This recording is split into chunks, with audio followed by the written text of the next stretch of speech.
بسم اللہ الرحمن الرحیم۔ صرف 5 منٹ کا مدرسہ قرآن و حدیث کی روشنی میں 197واں دن 17 رجب المرجب۔ نمبر 1، اسلامی تاریخ۔ حضرت ابو عبیدہ بن جراح رضی اللہ تعالی عنہ۔ حضرت ابو عبیدہ بن جراح رضی اللہ عنہ کا اصل نام عامر بن عبداللہ ہے۔ وہ بھی ان مبارک ہستیوں میں ہیں جنہیں رسول اللہ صلی اللہ علیہ وسلم نے دنیا ہی میں جنت کی خوشخبری دے دی تھی۔ غزوہ احد کے دن جب رسول اللہ صلی اللہ علیہ وسلم کے چہرے مبارک میں خود یعنی لوہے کی ٹوپی کی 2 کڑیاں داخل ہو گئی تھی تو اسے ابو عبیدہ رضی اللہ عنہ نے اپنے دانتوں سے پکڑ کر کھینچا تھا، جس کی وجہ سے ان کے سامنے کے 2 دانت ٹوٹ گئے تھے۔ رسول اللہ صلی اللہ علیہ وسلم نے ان کے بارے میں فرمایا، ہر امت کے لیے ایک امین یعنی امانت دار ہوتا ہے، اور میری امت کے امین ابو عبیدہ بن جراح ہیں۔ ایک مرتبہ حضرت عمر رضی اللہ عنہ نے ان سے ملاقات کی تو دیکھا کہ اونٹ کے کجاوے کی چادر پر لیٹے ہوئے ہیں اور گھوڑے کو دانہ کھلانے والے تھیلے کو تکیہ بنایا ہے۔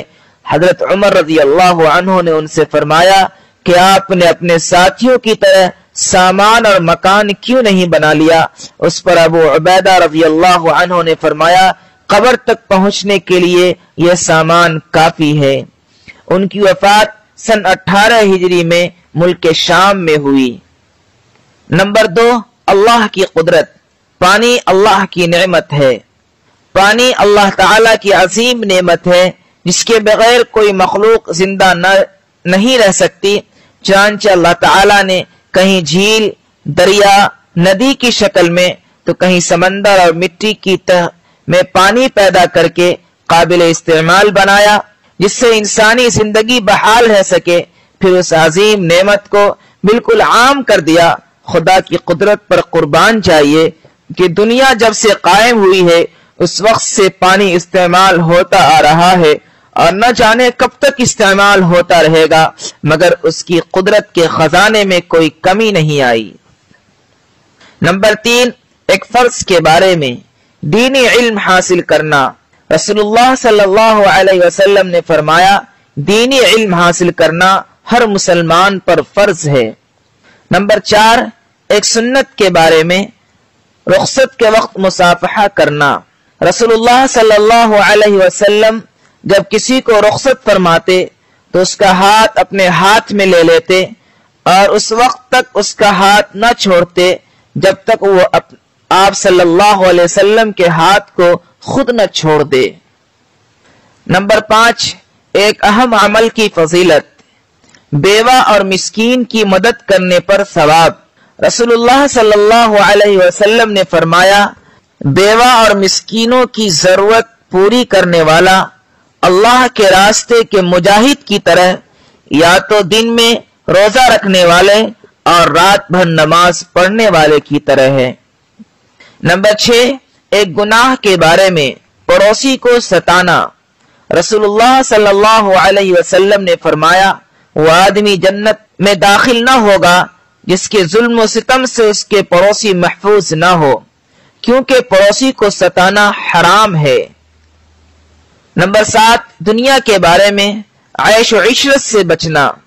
رسول اللہ صلی اللہ علیہ وسلم نے حضرت معاذ رضی اللہ عنہ کو جب یمن بھیجا تو فرمایا، ناز و نعمت کی زندگی سے بچنا، اس لیے کہ اللہ کے بندے عیش و عشرت کرنے والے نہیں ہوتے۔ نمبر 8، آخرت کے بارے میں مجرموں کے خلاف اعضاء کی گواہی۔ قرآن میں اللہ تعالیٰ فرماتا ہے، یہی وہ جہنم ہے جس کا تم سے وعدہ کیا جاتا ہے، آج تم اپنے کفر کی وجہ سے اس میں داخل ہو جاؤ، آج ہم ان کے منہ پر مہر لگا دیں گے اور جو کچھ یہ کرتے تھے ان کے ہاتھ ہم سے بیان کر دیں گے اور ان کے پاؤں اس کی گواہی دیں گے۔ نمبر 9، طب نبوی سے علاج، منقہ سے علاج۔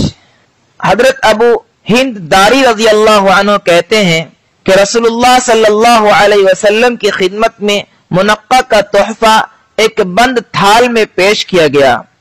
آپ صلی اللہ علیہ وسلم نے اسے کھول کر ارشاد فرمایا بسم اللہ کہہ کر کھاؤ۔ منقع بہترین کھانا ہے جو پٹھوں کو مضبوط کرتا ہے، پرانے درد کو ختم کرتا ہے اور غصہ کو ٹھنڈا کرتا ہے اور منہ کی بدبو کو زائل کرتا ہے، بلغم کو نکالتا ہے اور رنگ کو نکھارتا ہے۔ نمبر 10، قرآن کی نصیحت۔ قرآن میں اللہ تعالیٰ فرماتا ہے جب تم لوگوں کے درمیان فیصلہ کرنے لگو تو عدل و انصاف کے ساتھ فیصلہ کیا کرو، بے شک اللہ تعالیٰ جس بات کی تم کو نصیحت کرتا ہے یقین جانو بہت ہی اچھی ہے۔